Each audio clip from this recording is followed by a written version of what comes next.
Yang Satu kali Jakarta lagi. sih. Halo.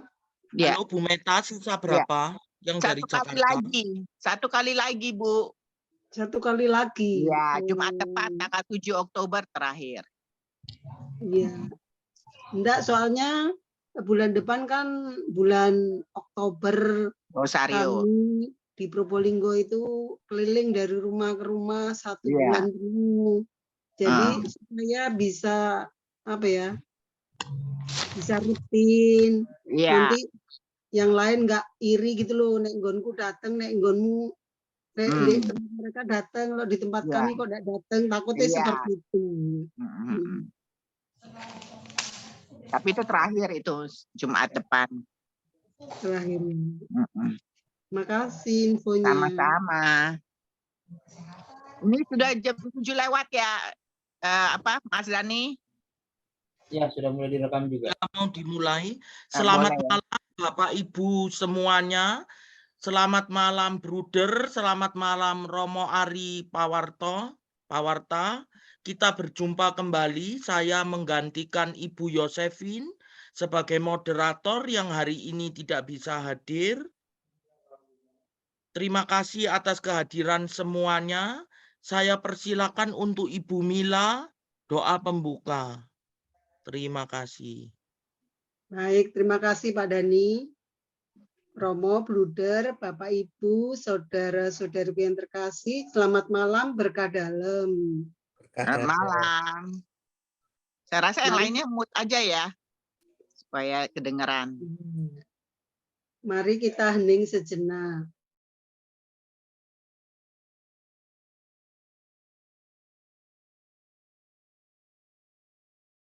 Bu Mila, mikrofonnya mati.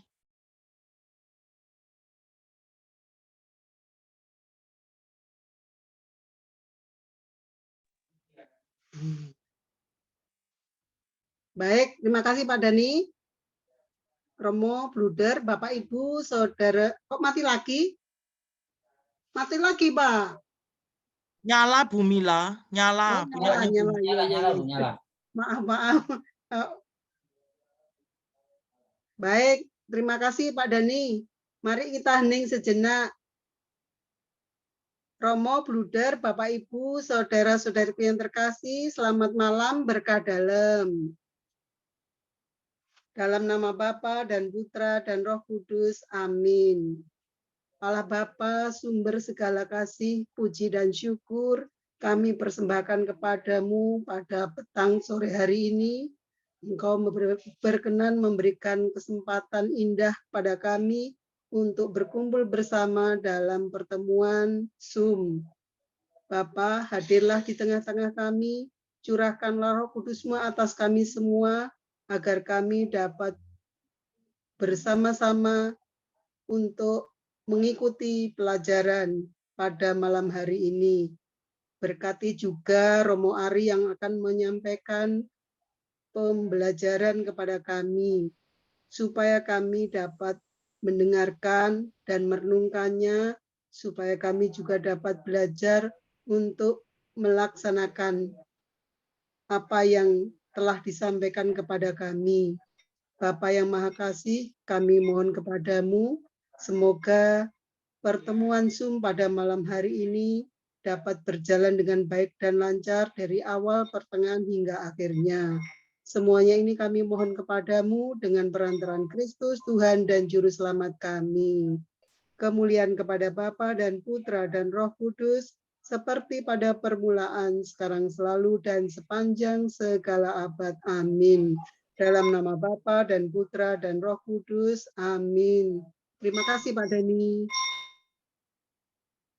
Terima kasih Ibu Mila. Saya serahkan kepada Romo Ari yang mau membawakan materi tentang doa. Saya persilakan, terima kasih.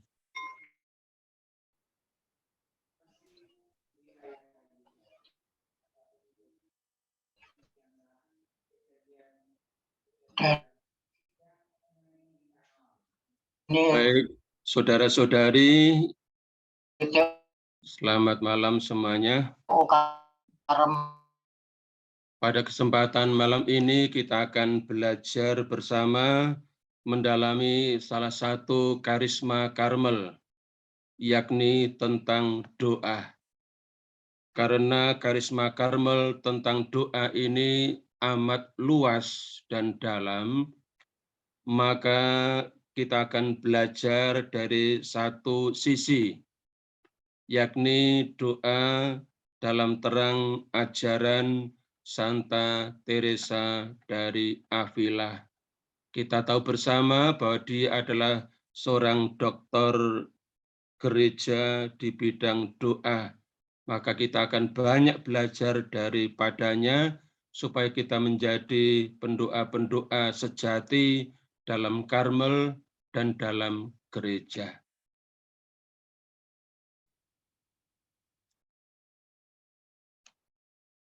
Berbicara tentang karisma Karmel, khususnya tentang doa,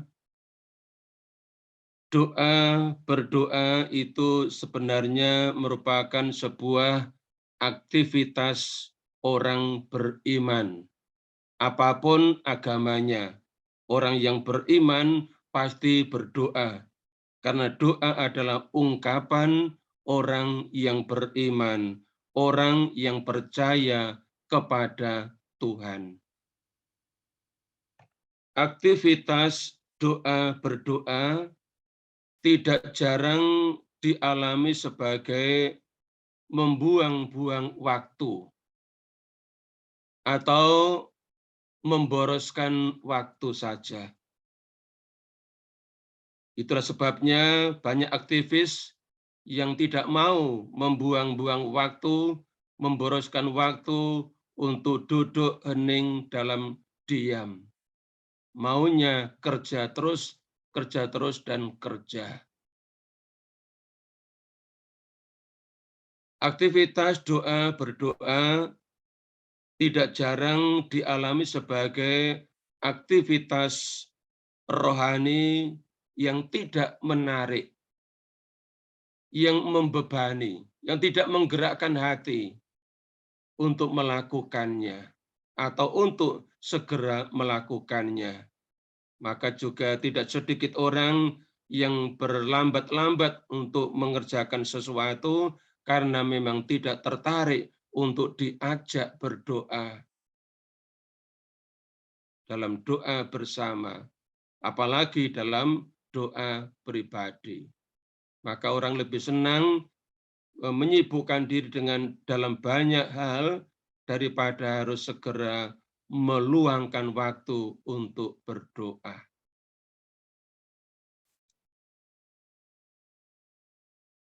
Aktivitas berdoa tidak jarang dibatasi pada doa vokal, doa lisan, doa yang diucapkan, doa yang dilakukan dengan membaca teks yang sudah ada, yang sudah dicetak, yang sudah disiapkan. Dan itu sudah cukup untuk merasa diri sebagai seorang pendoa.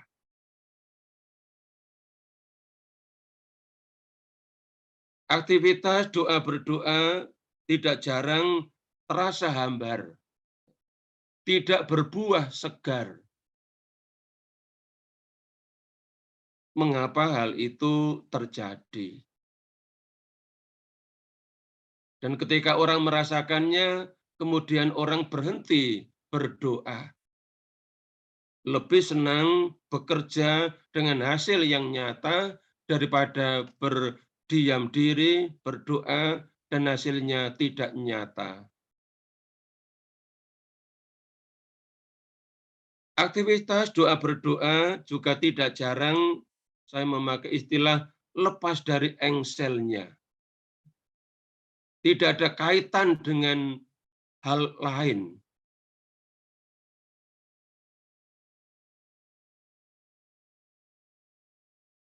Ada suatu keterpisahan antara aktivitas doa dan hidup selanjutnya, atau aktivitas yang dilakukan selanjutnya. Hidup keseharian bisa tidak memancarkan diri sebagai orang yang mengisi hari-hari hidupnya, menandai hari-hari hidupnya dengan berdoa. Nanti kita akan lihat di bagian terakhir tentang buah dari doa. Baik, saudara-saudari, berbicara tentang doa, pertama-tama kita akan melihat bersama pentingnya sebuah pengenalan diri. Santa Teresa dari Avila dalam autobiografinya bab 13 ayat 15 mengatakan begini. Jalan pengenalan diri tidak pernah boleh diabaikan.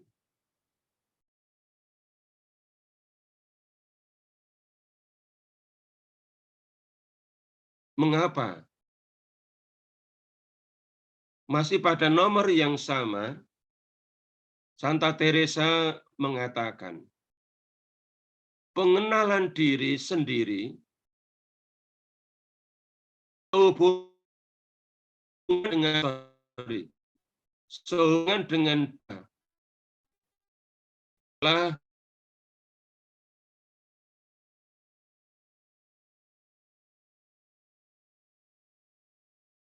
Putus, Romo. Halo. Putus.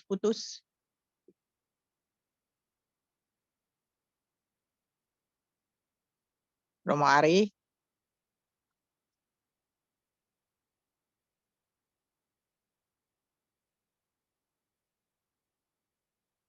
Halo, mungkin terputus Romo Ari, kita tunggu. Kita tunggu saja. Jaringannya suka susah nih MKK.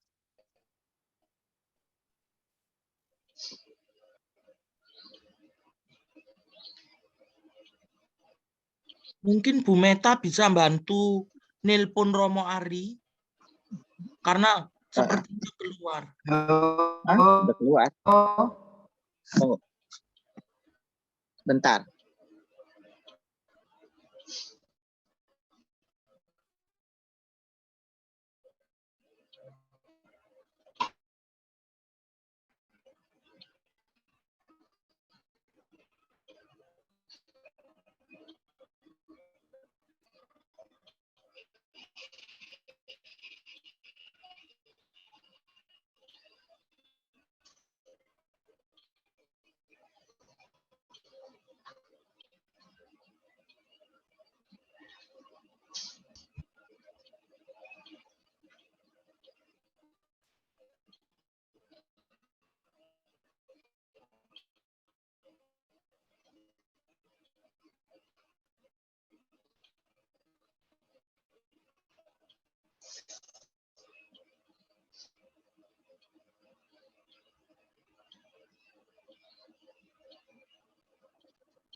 Maaf, saudari, ini jaringannya susah di MKK, masih diusahakan ya, bersabar ya. Bruder gimana, Bruder? Jaringan Bruder di ruangan Bruder gimana? Bruder? Jaringannya nih, susah soalnya di MKK. Sabar.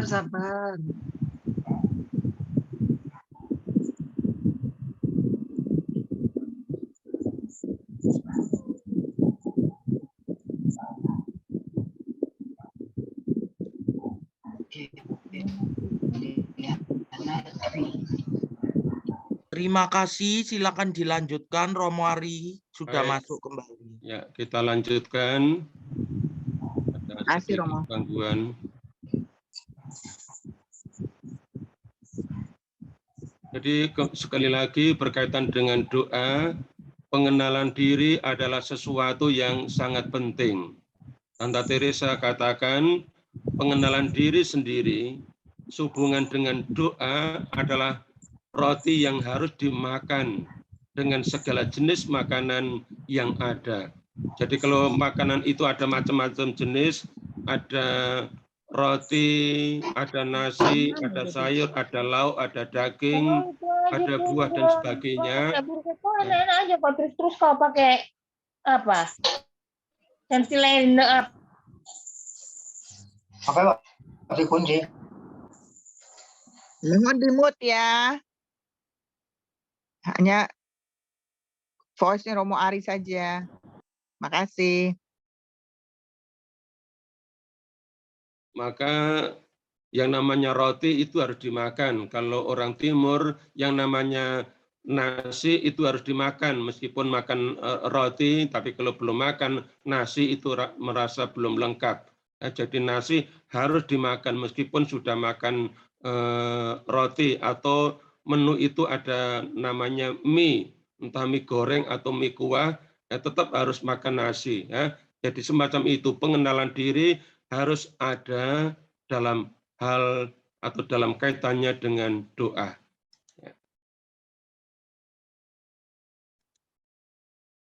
Bagi Santa Teresa, pengenalan diri adalah sesuatu yang sangat berharga, tidak bisa diabaikan. Bagaikan makanan, roti yang harus dimakan di antara makanan lain.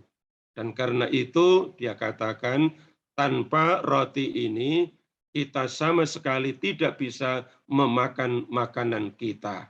Akan tetapi harus dimakan secara terbatas, ya, secara proporsional. Kalau roti itu bagi kita itu bukan makanan yang pokok, tapi nasi. Ya, maka kalau kita makan nasi itu tidak satu piring itu isinya nasi saja, tapi proporsional secukupnya, karena masih harus diisi dengan lauk, dengan sayur dan sebagainya.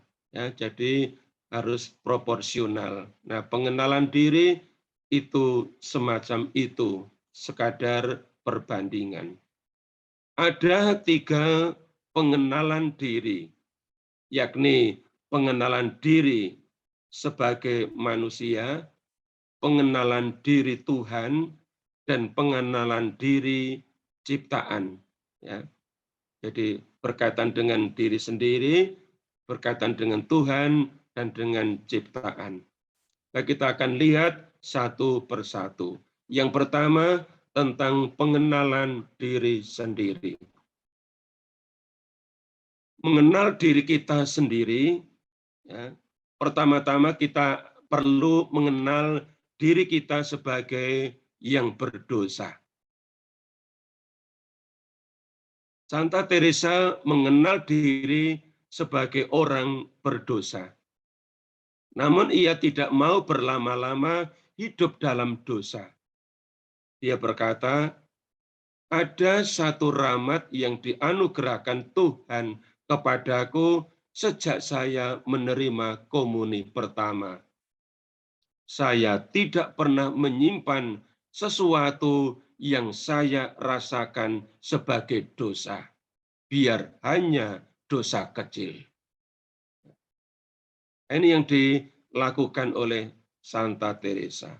Tidak pernah membiarkan dosa berlama-lama di dalam hatinya, meskipun itu dosa kecil. Karena dampaknya, pengaruhnya besar. Apalagi kalau dibiarkan berlama-lama, berbulan-bulan, bertahun-tahun ada dalam hati. 2. Mengenal diri yang pikirannya sering melantur. Tidak jarang saat berdoa, pikiran mulai melantur atau gampang melantur. Atau bahkan baru mulai berdoa, pikiran sudah kacau. Ini bisa terjadi. Apalagi kalau sedang punya problem dalam keluarga.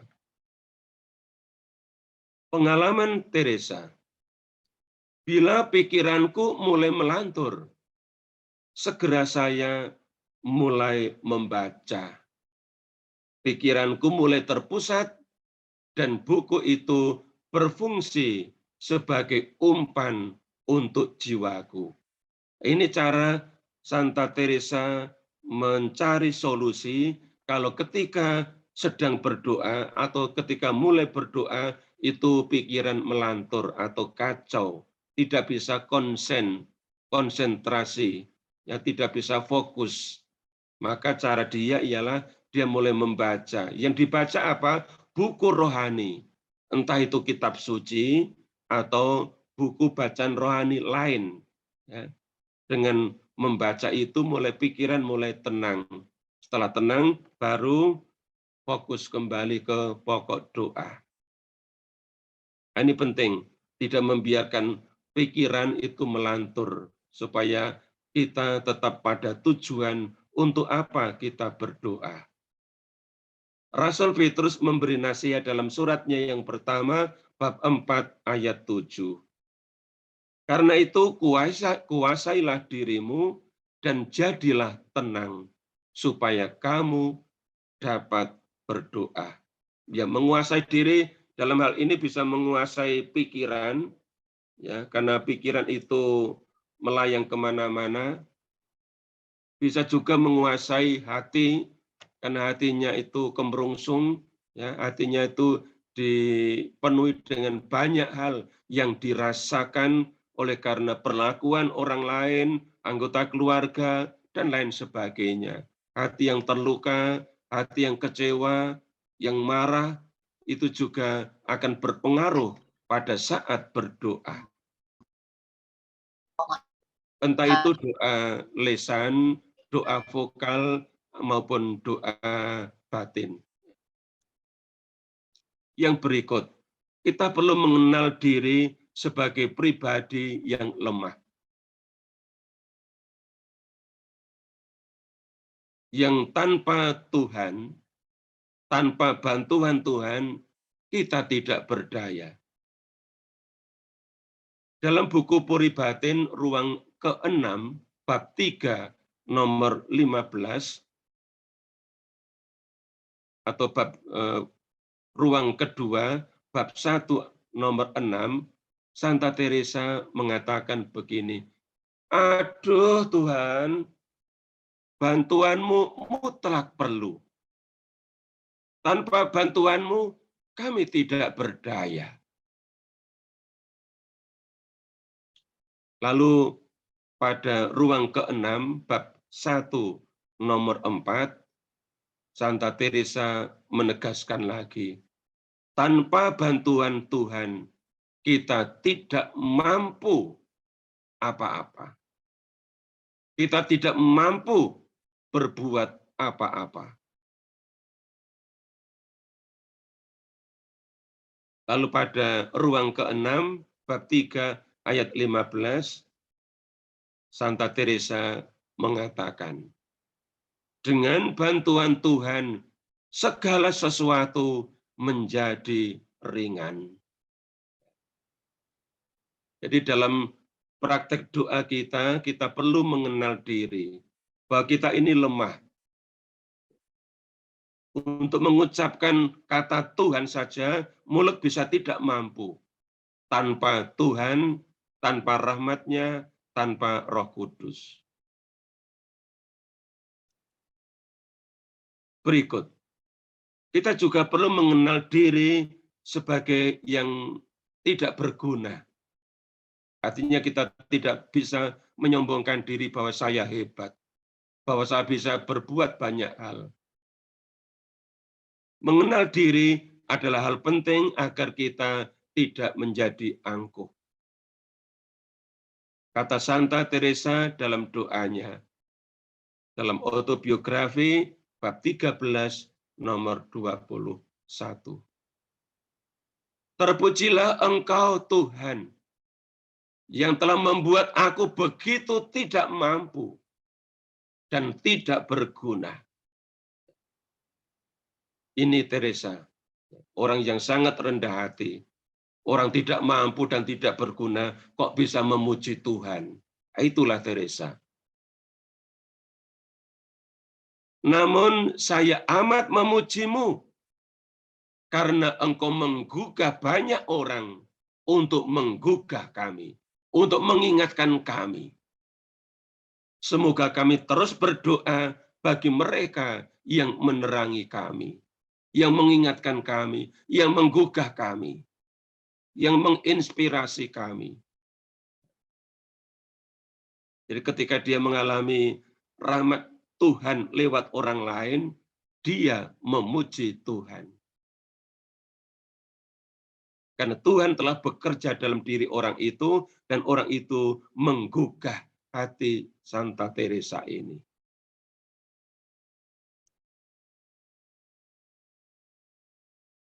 Santa Teresa melanjutkan, tetapi Tuhan ingin supaya kita mengenali ketidakbergunaan kita, serta menjadi seperti keledai-keledai kecil yang memutar kincir angin. Perhatikan istilah kincir angin. Santa Teresa ketika mengajar atau menjelaskan tentang tahap-tahap doa, dia menggunakan ini, ya, kincir angin air. Jadi tahap pertama itu untuk menyirami tanaman harus turun ke dalam sumur, mengambil air dari dalam sumur dibawa ke atas dengan timba. Itu kerja keras luar biasa, hasilnya sedikit. Karena banyak yang kincrit ketika dibawa ke atas dan dibawa ke tanaman yang akan disiram. Tahap kedua dengan memakai kerean. Ya. Jadi tidak perlu harus turun ke dalam sumur, tetapi cukup ada di atas, lalu ember itu diturunkan dengan memakai kerean. Lalu ditarik dengan kerean, sehingga ia bekerjanya lebih ringan. Hasilnya lumayan. Tahap yang ketiga dengan menggunakan saluran air. Nah, kincir air itu juga bisa bagikan kerean tadi. Ya. Tahap kedua dari tahap hidup doa. Nah, kincir air itu memakai jasa keledai-keledai kecil. Dia berdiri di tempat, tetapi dia bekerja membantu orang untuk mengambil air dari dalam sumur atau sungai yang dalam dengan kincir air itu. Kendati matanya, mata keledai-keledai kecil itu ditutup, dan mereka tidak tahu apa yang mereka kerjakan. Mereka menghasilkan lebih banyak air daripada tukang kebun beserta segala kegiatannya yang harus turun ke dalam sumur untuk mengambil air dengan timba atau ember. Orang harus menempuh jalan ini dengan damai, meletakkan dirinya di dalam tangan Tuhan.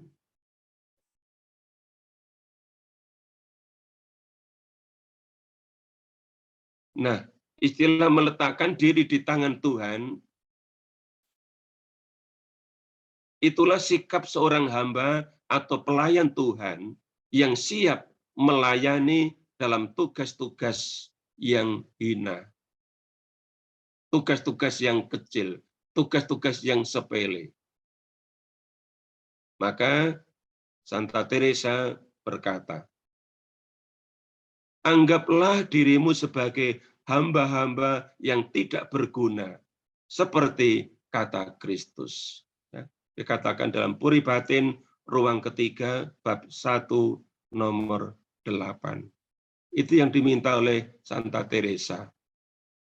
menganggap diri sebagai hamba-hamba yang tidak berguna, supaya kita tidak sombong, supaya kita tidak angkuh di hadapan orang lain, bahkan di hadapan Tuhan.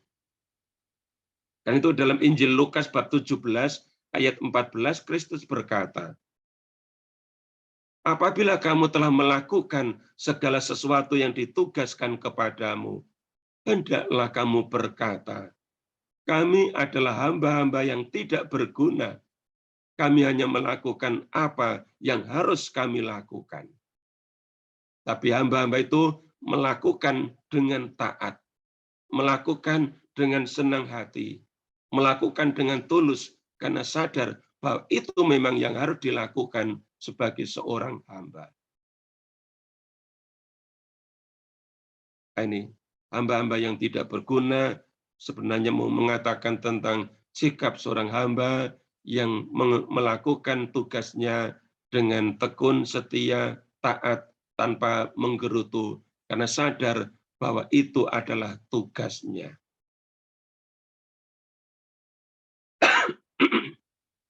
Berikutnya, kita perlu mengenal diri sebagai yang tidak bisa sendirian tanpa bantuan Tuhan. Santa Teresa menyadari bahwa jika ia sendirian tanpa Tuhan, tidak mampu melakukan apapun. Dia berkata, aku mampu melakukan segala sesuatu, asal saja engkau tidak meninggalkan aku.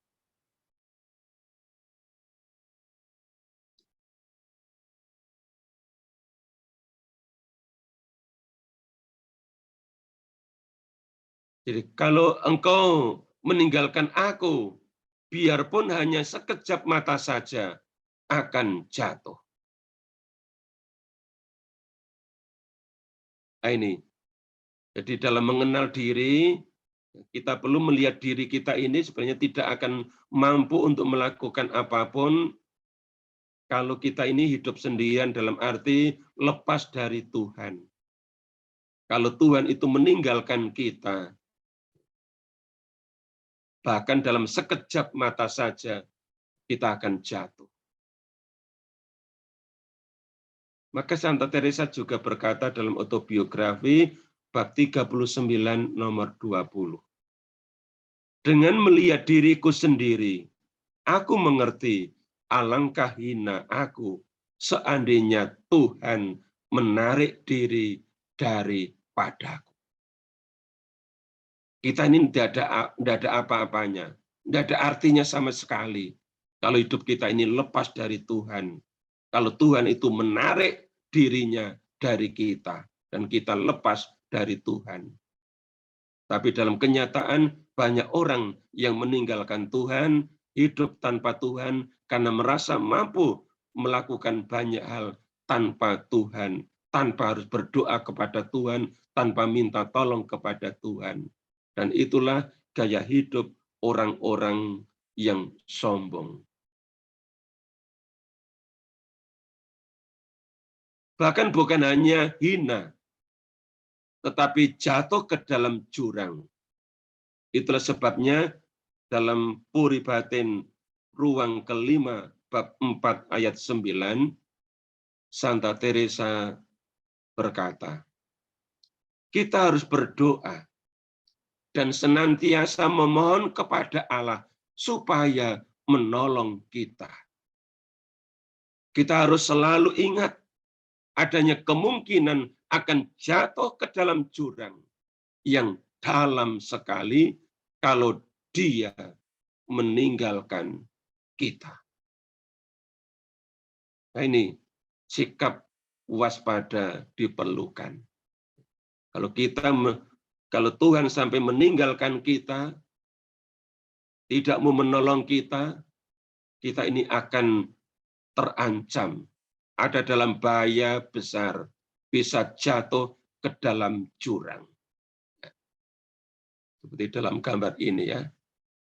Ini ada jalan, tapi di bawahnya itu ada jurang yang dalam, tanpa ada pembatas.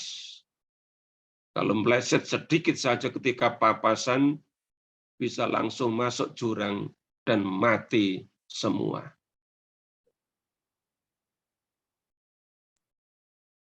Baik. Sekarang kita masuk ke yang kedua, pengenalan diri Allah. Setelah kita mengenal diri sendiri, kita sekarang mau mengenal diri Allah. Santa Teresa mengingatkan, kita tidak pernah akan berhasil mengenal diri sendiri kecuali apabila kita berusaha mengenal Allah. Jadi kita tidak bisa mengenal diri sendiri tanpa mengenal Allah. Dengan merenungkan keagungan Allah, kita dapat melihat kenistaan diri kita sendiri. Dengan merenungkan kemurnian Allah, kita menyadari ketidakmurnian kita, kedosaan kita, kekotoran kita. Dengan merenungkan kerendahan hati Allah, kita sadar betapa kurang kerendahan hati kita. Itu dikatakan dalam buku Puri Batin, ruang 1, bab 2, nomor 9. Pengenalan diri yang dicapai di bawah terang Allah dapat berhasil atau berkembang seiring dengan pengenalan akan Allah. Jadi keduanya itu punya kaitan yang erat. Kita tidak bisa mengenal diri secara penuh dan utuh kalau kita tidak mengenal Allah. Dan kalau kita tidak mengenal Allah, kita juga tidak bisa mengenal diri kita.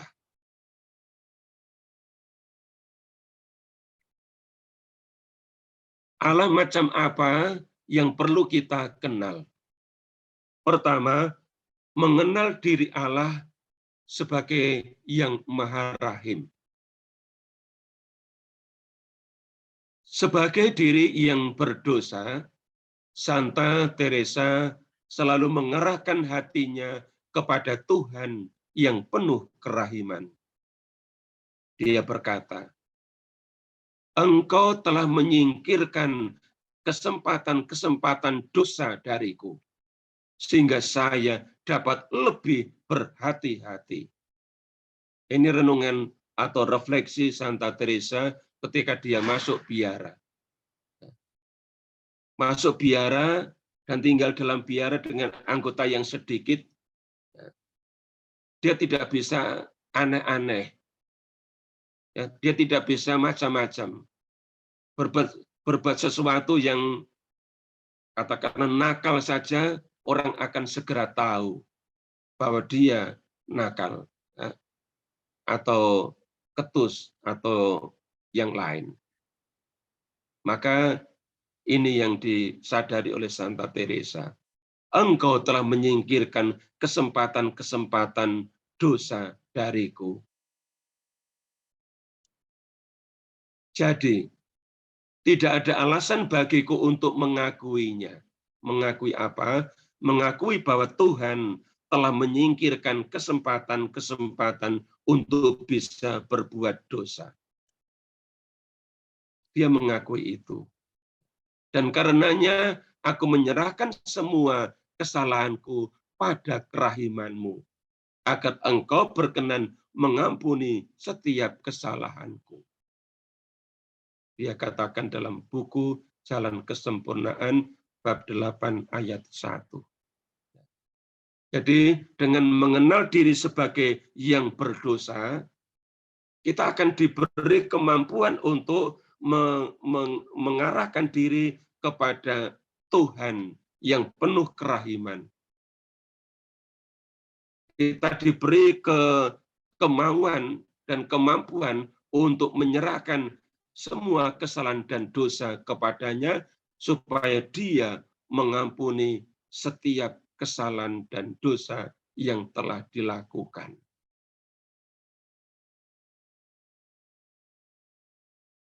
Mengalami kerahiman Tuhan adalah kunci hidup damai. Oleh sebab itu, Santa Teresa dalam buku Puri Batin Ruang ke-6 bab 1 nomor 10 mengatakan, akhirnya jiwa tidak dapat diselamatkan kecuali berharap akan kerahiman Allah. Kerahiman Allah menenteramkan segalanya. Menenteramkan pikiran, menenteramkan jiwa, menenteramkan hati, menenteramkan tubuh, seluruh diri merasa tentram karena kerahiman Allah. Maka pengalaman iman akan kerahiman Allah akhirnya melahirkan pujian kepada Tuhan. Seperti dalam Puri Batin Ruang ke-6 bab 4 nomor 9, Santa Teresa memuji Tuhan dengan berkata, terpujilah kerahiman yang sedemikian besarnya. Hanya orang yang mengalami secara pribadi kerahiman Allah, hanya orang yang mengalami secara pribadi bahwa dosanya sudah diampuni, mampu meluapkan pujian seperti ini. Seperti Santa Teresa lakukan. Terpujilah kerahiman yang sedemikian besarnya. Berikut. Memuji Tuhan, bersyukur kepadanya atas anugerah kerahiman yang telah diterima adalah tindakan spiritual yang perlu kita biasakan dalam doa-doa harian kita. Teristimewa setelah merayakan sakramen tobat. Sebab tanpa kerahimannya tidak akan ada hati yang tentram. Tidak akan ada hati yang damai. Tidak akan ada hidup yang ringan tanpa beban dosa.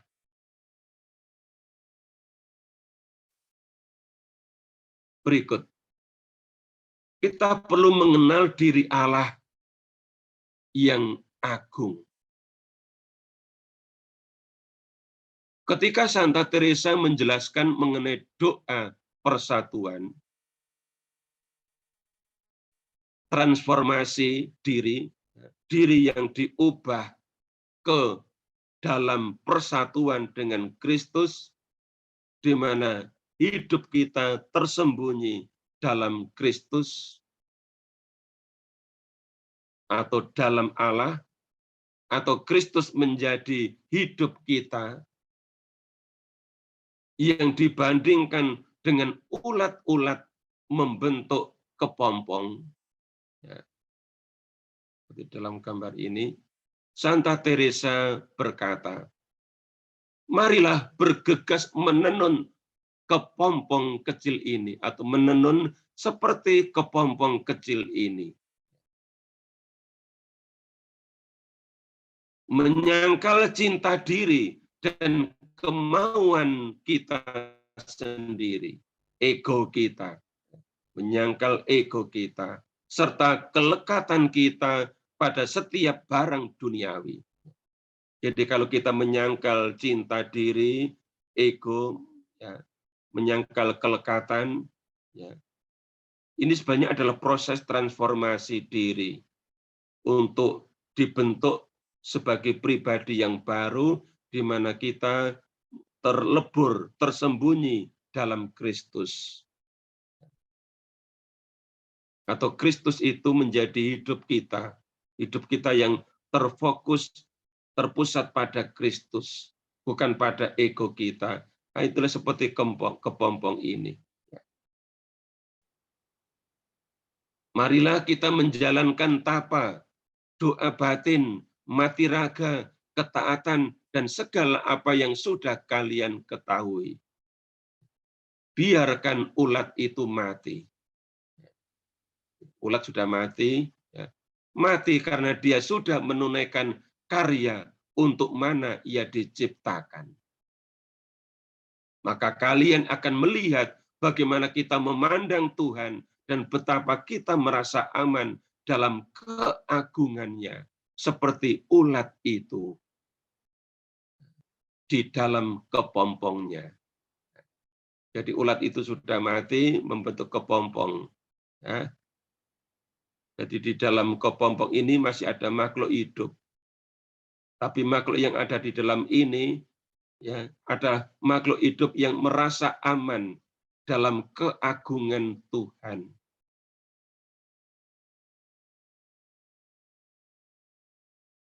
Seperti ulat yang sudah mati dan membentuk kepompong yang ada di dalam kepompong ini, ya, yang kemudian akan keluar sebagai kupu-kupu yang indah, yang sudah mengalami transformasi. Jadi doa yang kita lakukan itu bisa pelan-pelan membentuk dan mengubah hidup kita. Nanti kita akan lihat buah dari doa yang kita lakukan. Bersembunyi di dalam Kristus atau Allah, atau berada dalam perlindungannya, sementara diri kita ini kecil di hadapan Allah, namun merasa aman, maka Allah itu tampak agung. Allah itu tampak akbar atau maha besar. Orang Islam mengatakan Allah Akbar, Allah yang maha besar, Allah yang akbar. Itulah sebabnya Santa Teresa berseru, Allah yang akbar, Allah yang agung, Allah yang maha besar. Jadi Allah itu maha besar, Allah itu maha agung.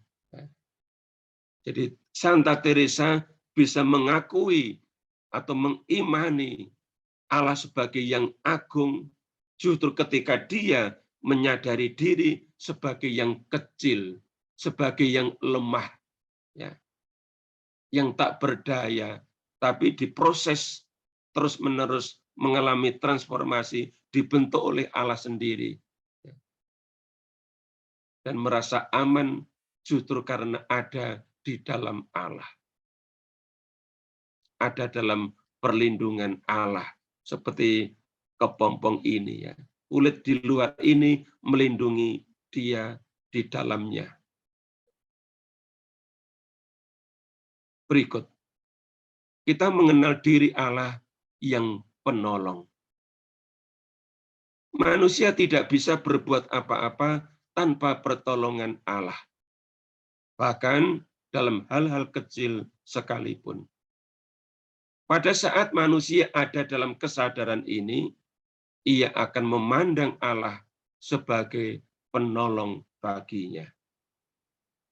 Dalam berbagai kesempatan, Santa Teresa selalu menyebut Allah sebagai penolongnya.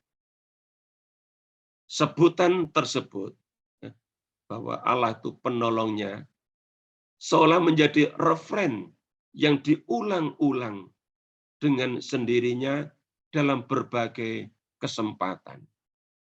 Ya, jadi itu karena sadar bahwa Allah adalah penolong baginya. Misalnya, saya tunjukkan beberapa tempat. Misalnya dalam buku Puri Batin, ruang terakhir, ruang ke-7, bab 1, nomor 7. Santa Teresa berkata, oh Allah maha penolong. Jadi Allah disebut maha penolong. Dikatakan juga pada bab kedua, nomor 8. Dia ungkapan kekaguman kepada Allah. Ya. Oh Allah maha penolong. Jarang kita mendengar ungkapan seperti ini. Yang biasa kita dengar misalnya Allah yang maha baik, Allah yang maha rahim, Allah yang maha kuasa, Allah yang maha pengasih. Tapi kata Allah maha penolong jarang kita dengar. Tapi dari mulut Santa Teresa kita sering mendengar kata-kata itu. Ya.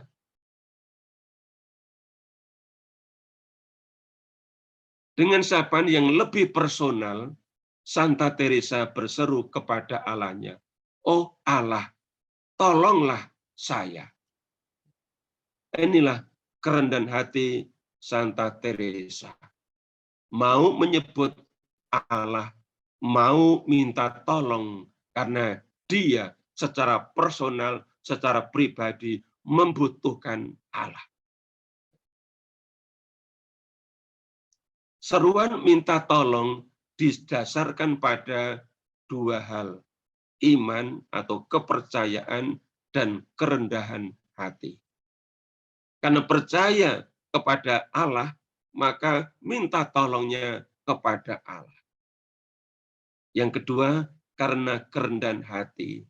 Justru karena kerendahan hatinya, maka dia mau minta tolong kepada Allahnya.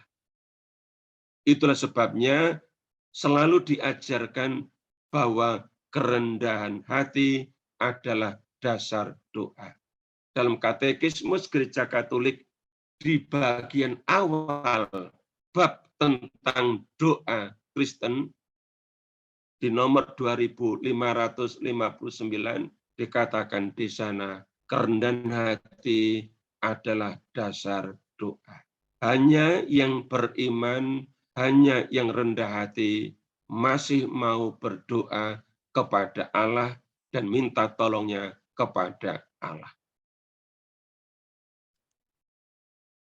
Oleh sebab itu, dalam berdoa agar memperoleh apa yang dibutuhkan, kita harus bersikap rendah hati. Di depan Allah, manusia adalah seorang pengemis. Itu dikatakan dalam Katekismus Gereja Katolik nomor 2559. Kalimat kedua setelah ditulis kerendahan hati adalah dasar doa. Jadi diingatkan atau diajarkan di depan Allah atau di hadapan Allah, manusia adalah seorang pengemis. Maka Santa Teresa berkali-kali dia menyebut Allah sebagai penolongnya.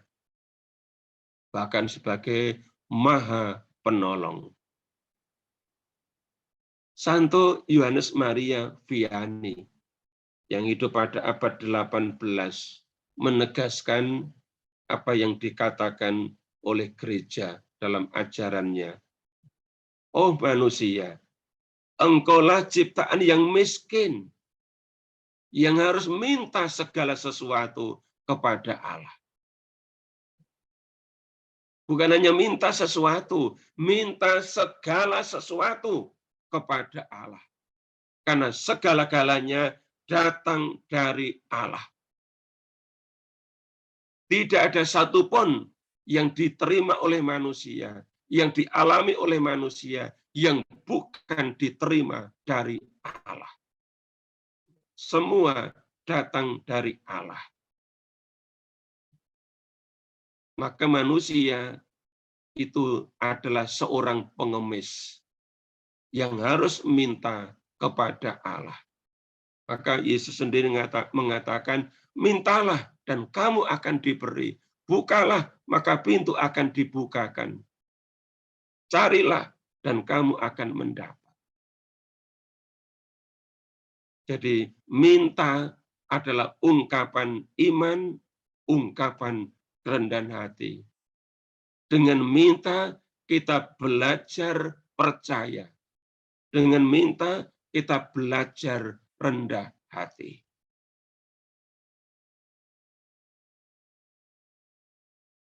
Maka seorang pengemis tidak pernah malu. Tidak pernah malu untuk minta. Karena kalau malu untuk minta, mati. Karena tidak akan mendapat makanan. Kita kalau tidak minta, bisa mati. Karena kita dianggap sebagai manusia yang sombong, yang tidak membutuhkan Allah. Doa-doa kita mesti diwarnai oleh seruan ini. Karena ini tanda bahwa kita percaya dan mau rendah hati. Yang kedua, atau berikut, kita perlu mengenal diri Allah sebagai pribadi yang bersahabat. Yesus menghadirkan sosok Allah yang bersahabat dengan manusia, bahkan dengan orang-orang berdosa. Ia bersahabat dengan manusia karena ia mencintainya. Dan ia yang dicintainya mau bersahabat dengannya. Begitulah dalam doa. Sehingga mengenai doa batin, Santa Teresa merumuskannya demikian. Menurut pendapatku, doa batin tidak lain adalah percakapan akrab antara dua orang sahabat. Ia seringkali tinggal bersama dia yang kita tahu dia mencintai kita. Dua orang sahabat itu adalah yang satu si pendoa, yang satu Allah atau Tuhan atau Kristus.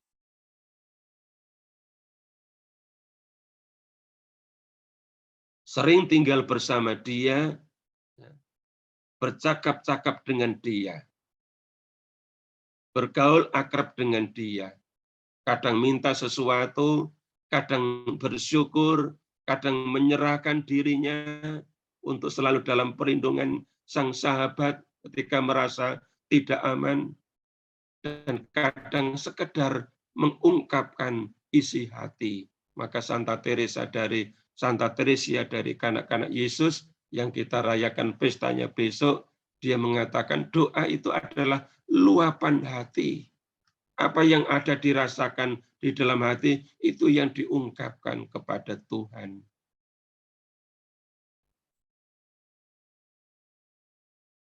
Dia yang dimaksudkan di huruf besar tadi adalah Kristus.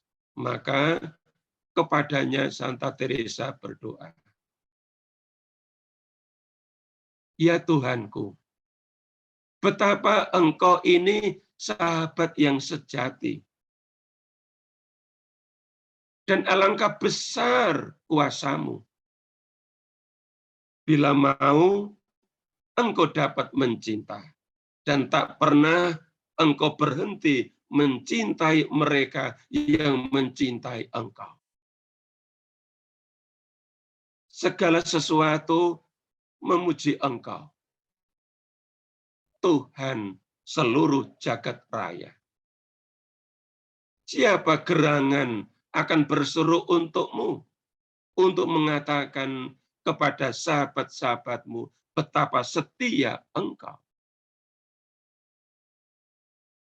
Dikatakan dalam autobiografi bab 25 nomor 16. Dia berdoa kepada Tuhan sebagai sahabat sejati. Dia kagum.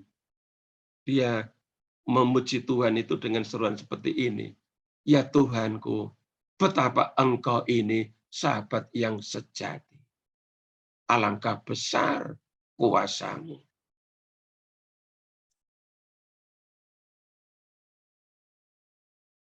Santa Teresa juga mengungkapkan pengalamannya menjadi sahabat Yesus. Dalam buku Puri Batin, ruang ke-6, bab 7, nomor 13, dia berkata, hidup ini lama.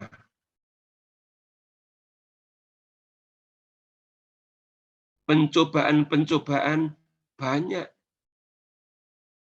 Untuk menanggungnya dengan sempurna, kita harus merenungkan bagaimana Kristus teladan kita telah menjalaninya, seperti juga para rasul dan orang-orang kudus. Khususnya para martir. Dan hampir semua Rasul Yesus itu menjadi martir. Yesus adalah sahabat yang baik sekali. Janganlah kita menjauhi dia atau bundanya yang suci. Ia senang kalau kita ikut menderita bersama Kristus. Bahkan kalau kita kadang terpaksa harus menolak kepuasan atau kenikmatan diri. Dia senang ketika kita tidak mencari kepuasan diri. Ya, ini ungkapan kekaguman Teresa dari Avila. Sahabat yang sejati, sahabat yang baik sekali. Baik, yang ketiga, kita akan melihat pengenalan diri ciptaan. Kita perlu mengenal ciptaan. Pengenalan diri ciptaan membantu kita dalam berdoa. Hal ini dialami oleh Santa Teresa. Dalam autobiografinya, dia mengungkap hal ini sebagai berikut. Dalam autobiografi bab 9 nomor 5. Sebuah buku dapat menolong untuk dapat cepat menjadi hening. Ini tadi sudah dikatakan di bagian awal tentang mengenal diri yang gampang melantur pikirannya. Jadi solusinya dengan membaca buku supaya pikiran segera terpusat. Saya juga tertolong dengan memandang sebuah padang rumput, air, atau bunga-bunga. Semua ini mengingatkan saya kepada Sang Pencipta. Jadi ini gunanya mengenal lingkungan, mengenal alam, mengenal ciptaan. Kita akan dibawa kepada ingatan akan Sang Pencipta. Tapi ini tidak gampang.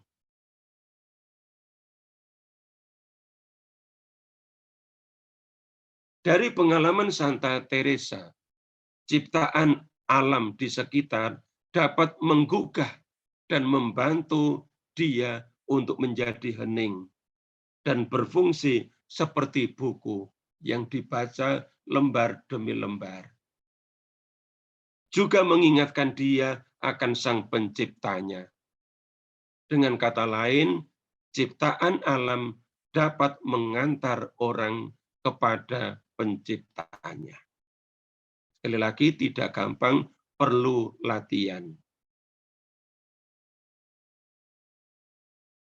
Oleh sebab itu, pendidikan spiritual ya, berkaitan dengan doa mesti bisa bersinergi, ya, dihubungkan dengan pendidikan estetika, pendidikan tentang keindahan, dan tentang lingkungan hidup atau ekologis.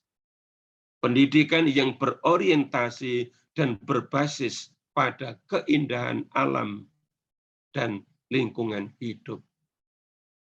Maka kadang pergi ke alam terbuka atau rekreasi di alam terbuka atau pengajaran di tempat alam terbuka, ya, itu bisa dilakukan dan akan membawa kepada kesadaran akan Sang Pencipta. Dalam ensiklik Laudato Si, terpujilah Engkau, Paus Fransiskus menegaskan begini. Hubungan antara pendidikan estetika yang tepat dan pelestarian lingkungan tidak boleh diabaikan. Itu berarti penting. Memperhatikan keindahan dan mencintainya membantu kita keluar dari sikap mencari kegunaan praktis saja. Ketika seseorang tidak belajar mengambil waktu untuk mengagumi dan menghargai apa yang indah, tidaklah mengherankan kalau segala benda baginya menjadi objek untuk digunakan dan disalahgunakan tanpa merasa bersalah. Di depan pastoran Meruya, itu ada 2 pohon mangga. Di pohon mangga itu ditempel tanaman anggrek. Ada 2 warna, ada yang berwarna merah, ungu, ada yang berwarna putih. Anggrek itu kalau musim bunga, tangkainya itu bisa sampai 1 meter. Dan bunganya ketika sudah bunga semua, itu kelihatan bagus, indah. Suatu saat ketika sedang musim bunga, ada umat yang datang kagum dengan indahnya tanaman anggrek itu.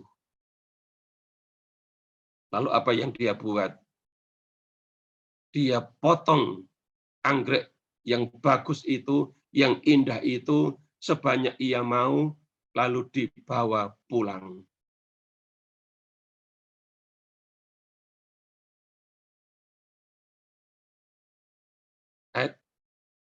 Persis seperti yang dikatakan oleh Paus Fransiskus.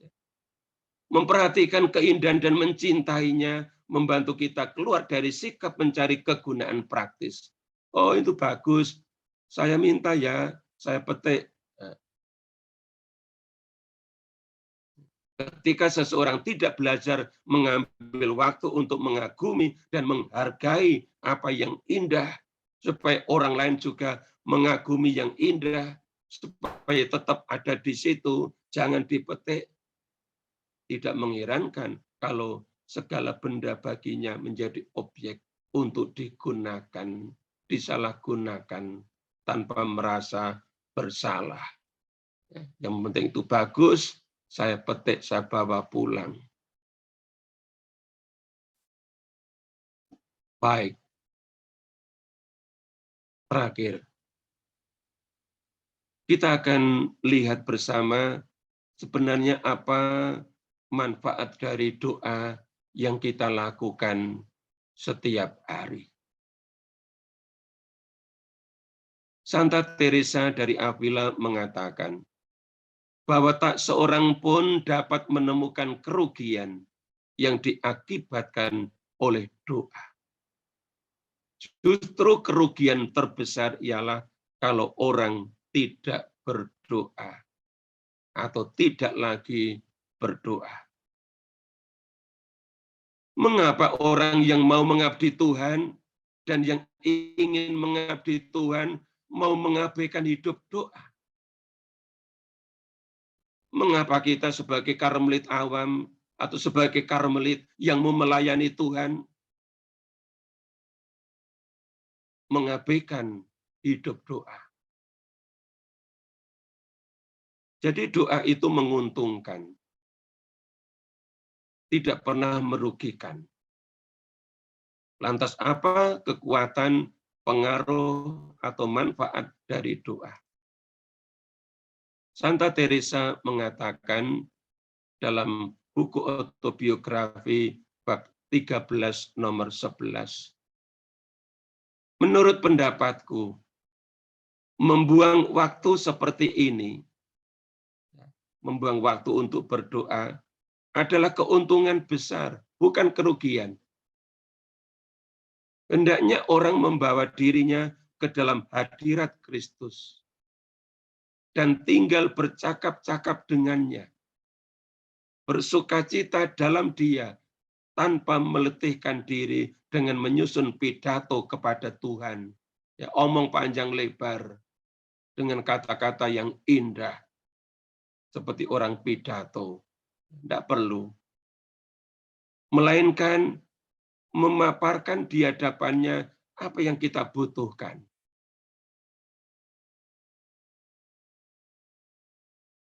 Tuhan, anakku saat ini lagi sakit. Tolong Tuhan, Engkau adalah Maha Penolong. Sembuhkan dia, misalnya semacam itu ya. Cukup dengan memaparkan di hadapan Kristus kebutuhan kita. Doa itu amat menyenangkan dan membantu kalau selera kita sudah biasa dengannya, dengan doa-doa yang kita lakukan tiap hari. Doa itu amat bergizi. Kalau itu seperti makanan atau roti tadi. Yang menghidupkan jiwa dan memberikan banyak manfaat lainnya. Doa itu menghidupkan jiwa, menguatkan jiwa, menyuburkan jiwa. Tapi tanpa doa, jiwa akan kering dan mati.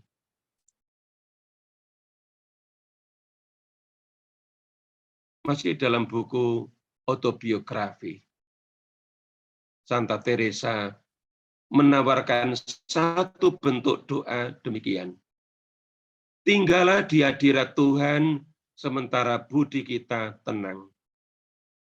Tidak lagi melantur kemana-mana.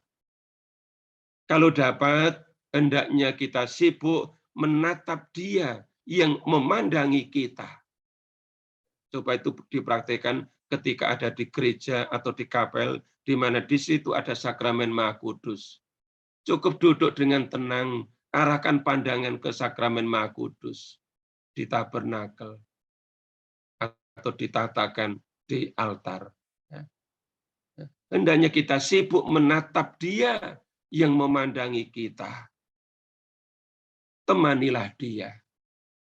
Bicaralah dengan Dia. Berdoalah kepadanya. Rendahkanlah diri kita di hadapannya. Bersukacitalah dalam Dia. Doa semacam ini memberi banyak manfaat. Sekurang-kurangnya ini yang dialami jiwaku. Nah, inilah sharing atau kesaksian Santa Teresa.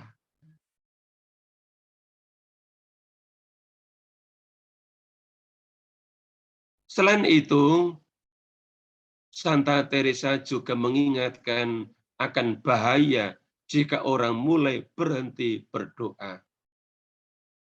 Kata Santa Teresa,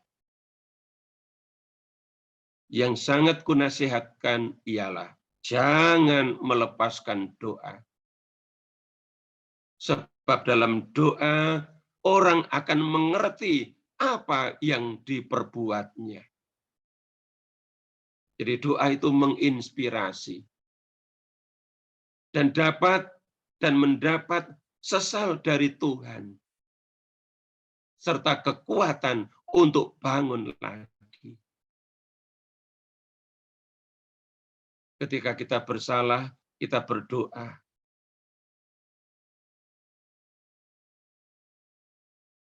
Dan Tuhan memberikan rasa sesal. Tapi juga kekuatan, keberanian untuk berdiri, untuk bangun, untuk bangkit. Kalian hanya perlu percaya. Bila kalian berhenti berdoa, menurut saya, kalian masuk ke dalam bahaya. Saya menilai menurut pengalamanku sendiri. Berhenti berdoa, masuk bahaya. Ya, masuk dalam zona berbahaya.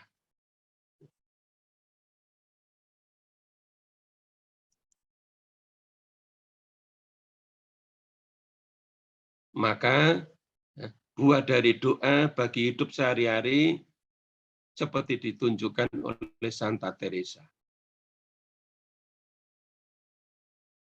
Pertama, buah doa adalah cinta. Dalam buku autobiografi bab 10 nomor 5, Santa Teresa mengatakan, cinta adalah buah dari doa yang didasari kerendahan hati. Karena kerendahan hati adalah dasar doa. Orang yang rendah hati akan berdoa. Ini menurut saya buah yang pertama ditekankan oleh Santa Teresa. Cinta adalah buah dari doa. Santa Teresa mengatakan bahwa doa sendiri dilakukan bukan dengan banyak berpikir, tetapi dengan banyak mencinta. Jika doa dilakukan sebagaimana seharusnya, maka buahnya adalah cinta. Dan selalu berbuah cinta. Dapat mendorong, menggerakkan orang untuk lebih mencintai. Untuk semakin banyak mencintai. Dan itu ditentukan, dipengaruhi oleh kadar doa. Semakin banyak berdoa, semakin besar gerakan yang mendorong untuk lebih mencintai. Maka saudara-saudari, silakan melakukan uji diri dan refleksi. Apakah doa-doa yang dilakukan setiap hari sudah berbuah cinta?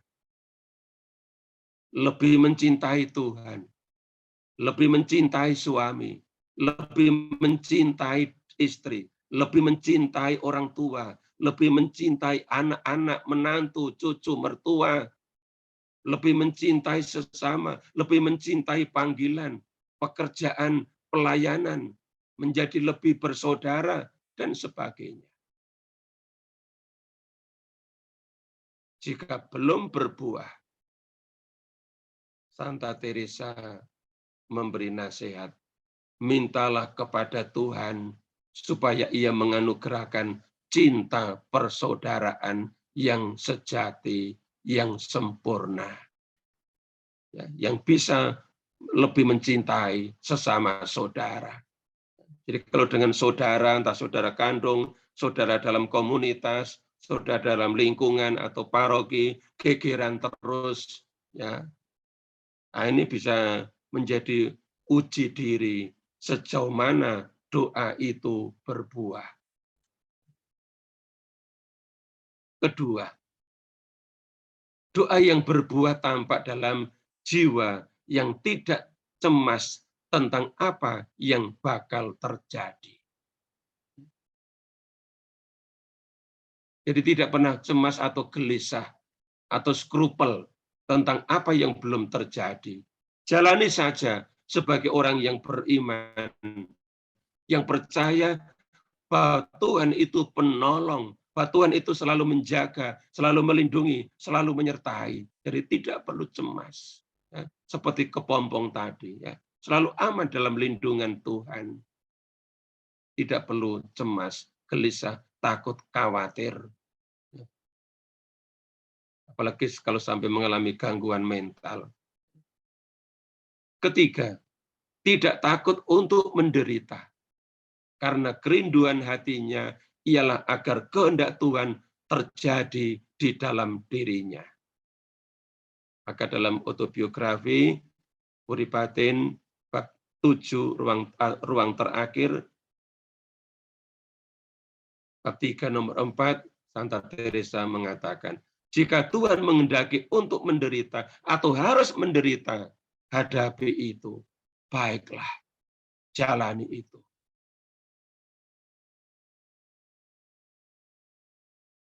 Dan dengan menderita, kita akan dibentuk. Ya. Ada sharing seorang ibu yang masa pandemi ini praktis jarang berdoa yang namanya berdoa rosario. Tapi ketika dia kena COVID dan banyak orang mati, sementara dia takut mati karena dia opname di rumah sakit. Dia tiap hari kemudian berdoa rosario.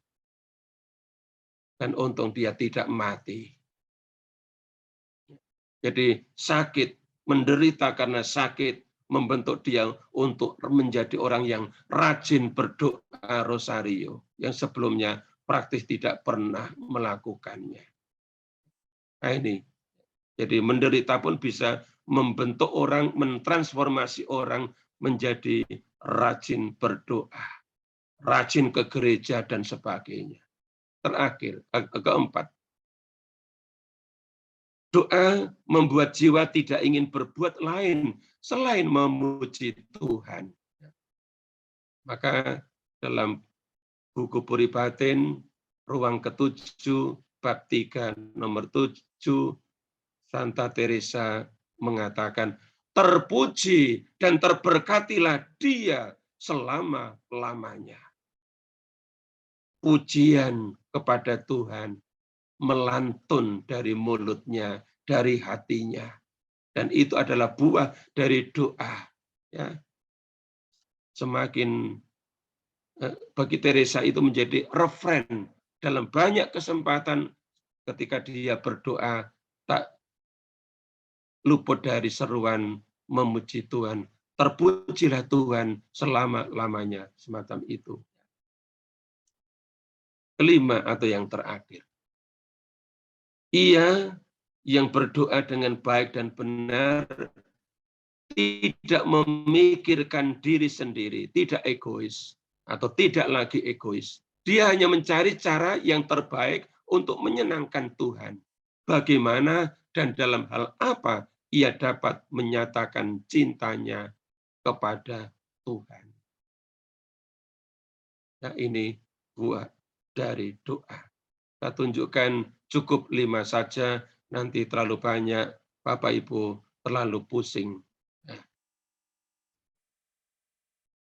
Baik, sebagai penutup saya mau mengatakan, dalam Karmel panggilan kita adalah berdoa.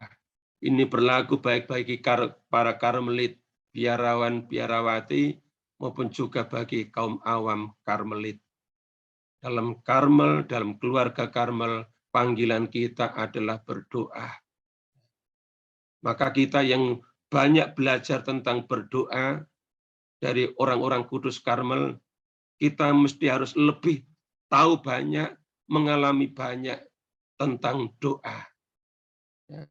Maka kalau di lingkungan diminta untuk memimpin doa, jangan mengatakan, aduh jangan saya, dia saja, saya nggak bisa berdoa, saya nggak biasa berdoa, omong kosong.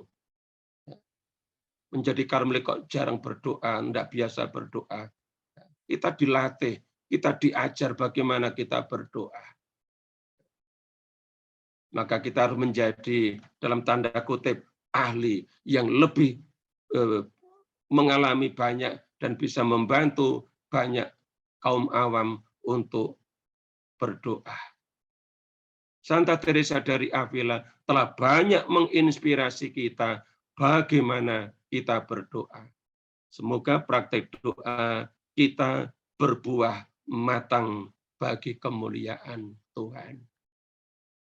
Begitu Bapak Ibu, saudara-saudari yang bisa saya sampaikan mengenai karisma doa dalam Karmel yang saya ambil dari ajaran Santa Teresa dari Avila. Sekian, mungkin ada yang ingin sharing pengalaman atau komentar tentang tema ini, silakan. Terima kasih Romo Ari. Bapak Ibu yang mau sharing dipersilakan.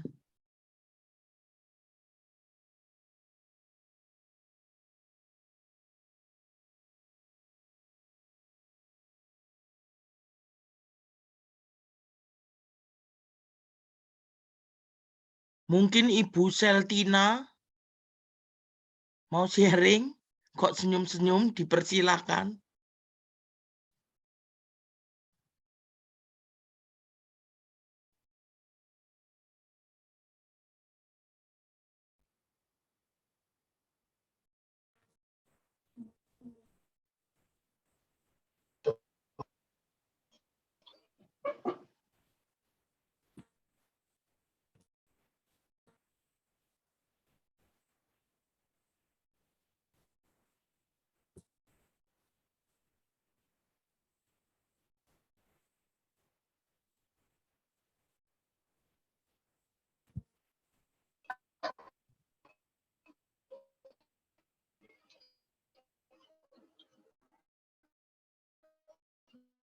Atau mungkin pertanyaan, silakan ya. kita belum biasa namanya sharing doa. Maka kalau disuruh sharing ya diam semua ya. Kita belum biasa, belum membiasakan diri, belum punya habitus untuk sharing doa. Meskipun kita punya karisma doa, ya. Maka pelajaran pendalaman tentang materi doa harus sebanyak mungkin ya, supaya kita menjadi garam di tengah umat dengan sharing-sharing pengalaman iman seperti Santa Teresa itu banyak sharing pengajaran itu sebenarnya dari pengalaman dia tentang doa. Ya.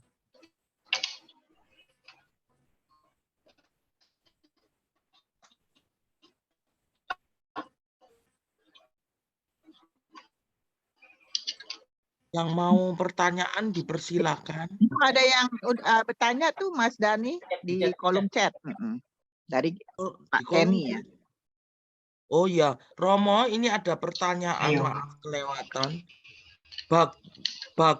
Dari Bapak Kenny Gunawan, Romo, saya bertanya, Santa Teresia Avila mengharapkan bahwa dibebaskan dari orang suci yang murung.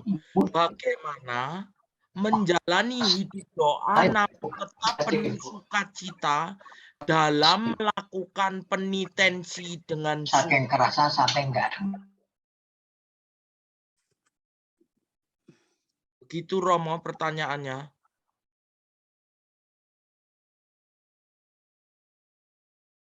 Halo Romo, apakah jelas pertanyaannya?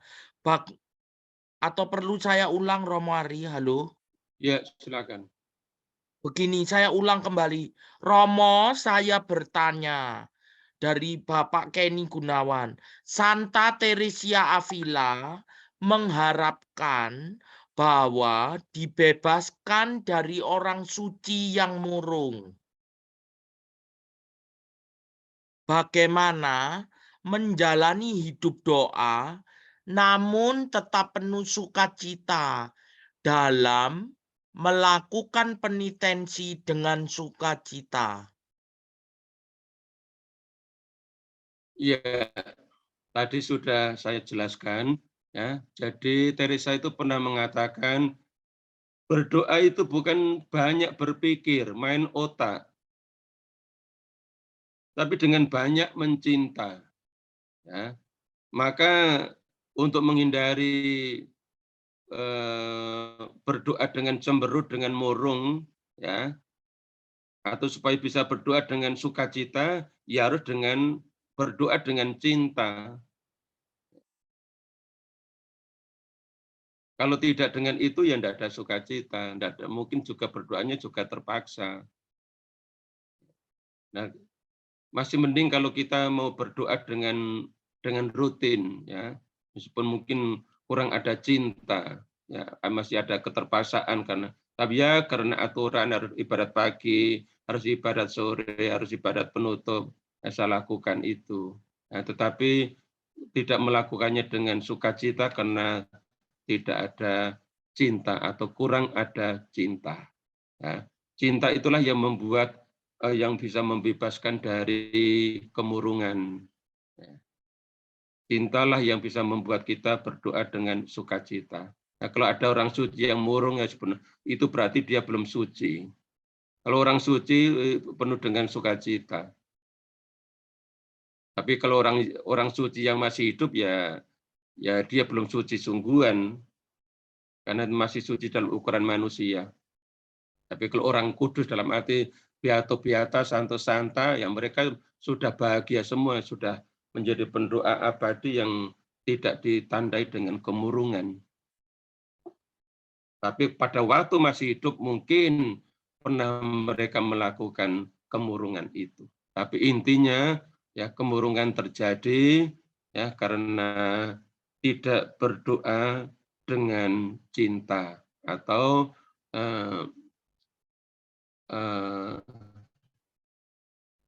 doanya itu tidak dilandasi oleh cinta. Maka sekali lagi Santa Teresa mengatakan doa itu bukan soal banyak berpikir atau banyak mengucapkan kata-kata, tapi banyak mencinta. Maka dalam keheningan, dalam doa batin, atau doa hening itu hampir tidak ada kata-kata, tapi hanya cinta yang menyertai. Memandang Tuhan yang hadir dengan penuh cinta, memandang salib dengan penuh cinta, sehingga melahirkan rasa tobat, rasa sesal, lalu juga kekaguman atas pengorbanan Kristus, lalu membuat diri makin mencintai Kristus. Semacam itu. Demikian. Terima kasih Romo Ari atas Bisa jawabannya. saya Mungkin ada Bapak Ibu yang mau bertanya kembali.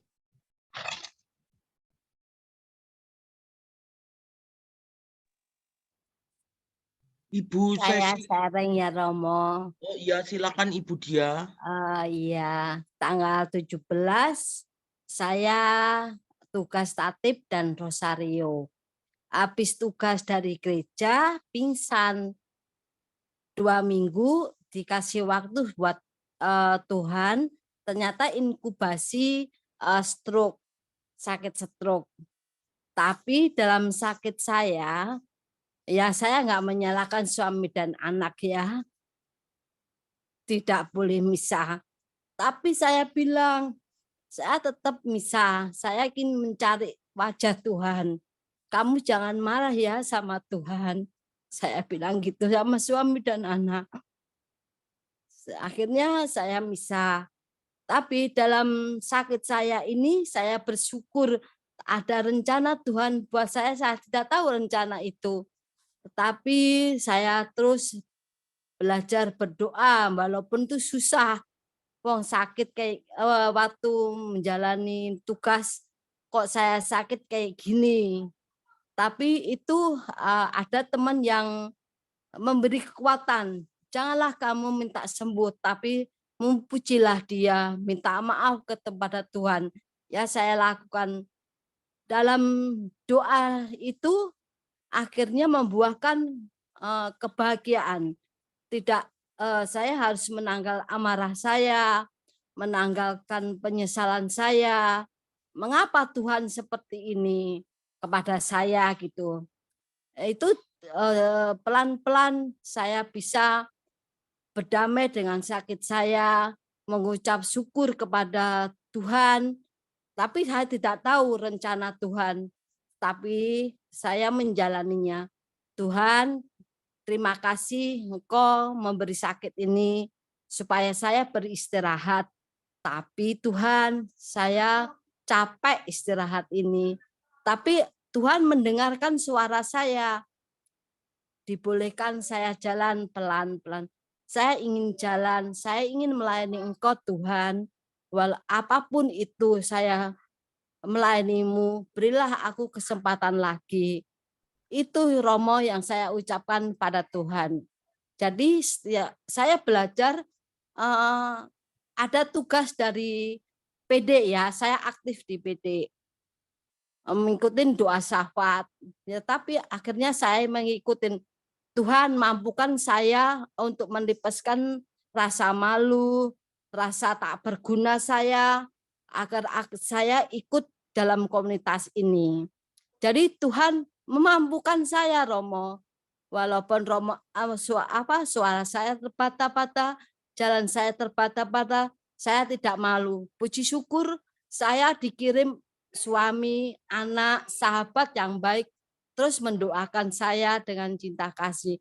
Memang benar, cinta kasih itu kekuatan yang luar biasa yang diberikan Tuhan kepada saya. Itu aja Romo, terima kasih. Semoga kasih makasih lagi. sharingnya. Ya. Ya. Terima kasih Ibu sudah menemukan buah dari doa ya. Doa, iya, Romo. Kesanggupan dan kemampuan untuk menerima penderitaan.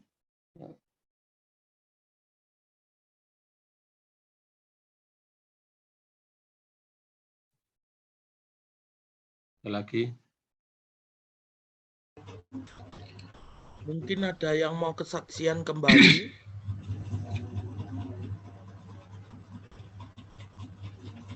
Selamat malam Romo. Ya, dipersilakan. Terima kasih Mas Dani. Selamat malam Romo Ari. Ya. Saya Ivon dari MBK. Romo, saya sangat senang sekali karena Romo malam ini menyampaikan tentang spiritualitas doa. Silakan. Saya senang sekali Romo menjelaskan kepada kami semua tentang spirit doa dalam sisi terutama dalam pandangan menurut Santa Teresia dari Avila. Saya pribadi punya kesan yang sangat dalam dengan Santa Teresia dari Avila karena dari buku Puri Batin ini saya pertama kali mengenal Karmel. Jadi suatu saat saya membaca satu tulisan di mana saya sangat terketuk untuk mengenal lebih dalam khususnya pribadi dari Santa Teresia Avila dari buku Puri Batin ini. Nah, kemudian saya beli bukunya, saya pelajari dan ternyata cukup sulit, Romo. Sulit sekali. Karena tulisan ini menggambarkan mengapa dia disebut seorang pujangga gereja. Jadi, tapi tadi Romo menjelaskannya dengan sangat mudah ya. Jadi saya sangat senang sekali dan appreciate karena Romo bisa menjelaskan dan mengupas buku ini dari sisi yang sangat populer atau sangat mudah. Romo, ketika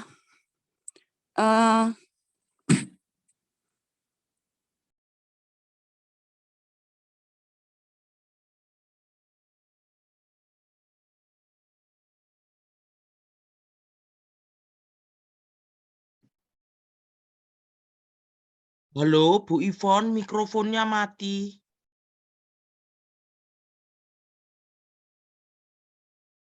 Halo?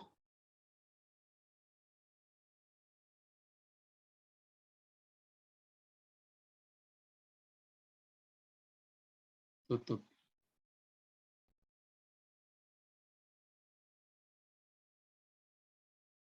Tes, Bu Ivon. Di-mute. Mikrofonnya tolong dibuka, Ibu. Halo, sinyalnya. Ya, apa?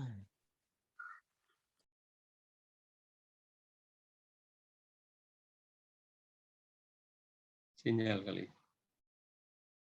Ya, mungkin sinyalnya, Romo. Sambil menunggu Bu Ivon, mungkin yang lain mau kesaksian. Ini saya lihat ada yang senyum-senyum dengan gembira, Ibu Cecilia Sudarwati. Mungkin mau kesaksian. Ya, terima kasih. Yang lainnya mungkin ada. Terima kasih Romo Ari atas pemaparannya tentang doa dari sudut pandang Santa Teresia Avila.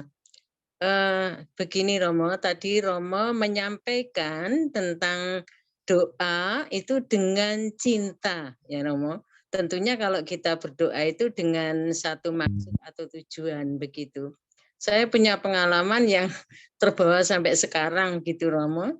Itu ketika kami bahkan dulu sekali ketika kami masih sekolah begitu, lalu kami kalau punya banyak masalah itu dari seorang suster itu memberi kami solusi begitu. Itu karena kami tinggal di asrama, lalu sering tidak bisa tidur begitu. Lalu kami lalu disarankan karena kalau begitu, kalau waktunya tidur itu sambil berdoa terus, doa itu Salam Maria terus, jangan dihitung sampai akhirnya nanti terlelap begitu. Lalu memang itu kami lakukan, sering kami lakukan dan memang lalu setelah kami pikir-pikir kalau begitu kan istilahnya doa ini untuk pelarian begitu. Jadi pelarian untuk menghantar tidur. Apakah semacam itu ya Romo? Itu doanya semacam itu. Apakah kita apakah doa itu ada artinya begitu Romo? Lalu apakah kita tidak bersalah melakukan itu karena doa itu saya anggap kan kita doa itu lalu kita jadikan ya semacam pelarian itu tadi, Romo, begitu. Itu mohon pencerahannya begitu, Romo, mohon penjelasannya. Terima kasih.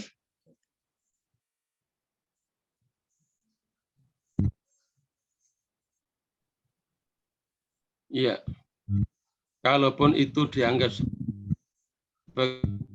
ya itu pelarian, tanda kutip pelarian yang suci, karena caranya ialah dengan mendoakan terus, ya. Iya. Saya kira itu baik-baik saja ya, menggunakan cara itu. Intinya membantu pikiran untuk fokus, untuk tenang, untuk bisa tidur ya. Iya. Siapapun tidak bisa tidur kalau otaknya masih kerja. Ya. Hanya kalau otaknya itu sudah tenang, dia bisa tidur. Nah, selama saraf otaknya masih bekerja, beraktivitas, dia akan sulit tidur. Ya.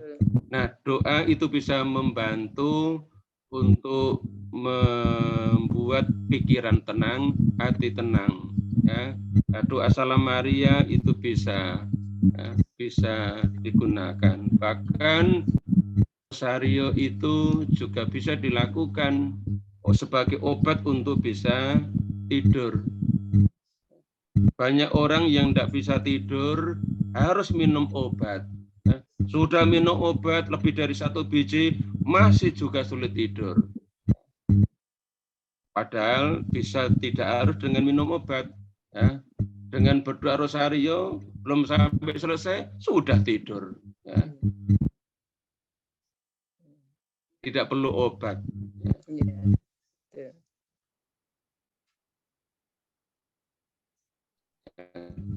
Jadi pikiran ya enggak apa-apa. Itu solusi yang baik. Ya. Entah dengan doa Salam Maria atau dengan membaca buku seperti Santa Teresa itu untuk bisa berdoa, ya membaca buku kitab suci atau buku rohani. Nah, setelah mulai pikiran tenang, bacaan dilepas, fokusnya ke doa. Karena tujuannya adalah supaya pikiran menjadi tenang, bisa berdoa. Begitu ya. Iya, terima kasih, Romo. Terima kasih Romo Ari, terima kasih Ibu Cecilia. Halo Ibu Meta. Ya, Mas Dani. Ya, sampai jam berapa ini Bu Meta? Saya rasa sudah saatnya sudah selesai ya. Iya. Kalau tidak ada lagi yang bertanya. Apakah masih ada? Oh, ini ada yang chat. Oh ya. Bentar. Oh, dari signalnya. Ya, dari Bu Ivon. Bu Ivon, mohon maaf Romo dan Mas Dani, sinyalnya di rumah jelek sekali, putus. Yang saya dapatkan dari spiritualitas doa Santa Teresia Avila adalah keyakinan bahwa doa membawa kita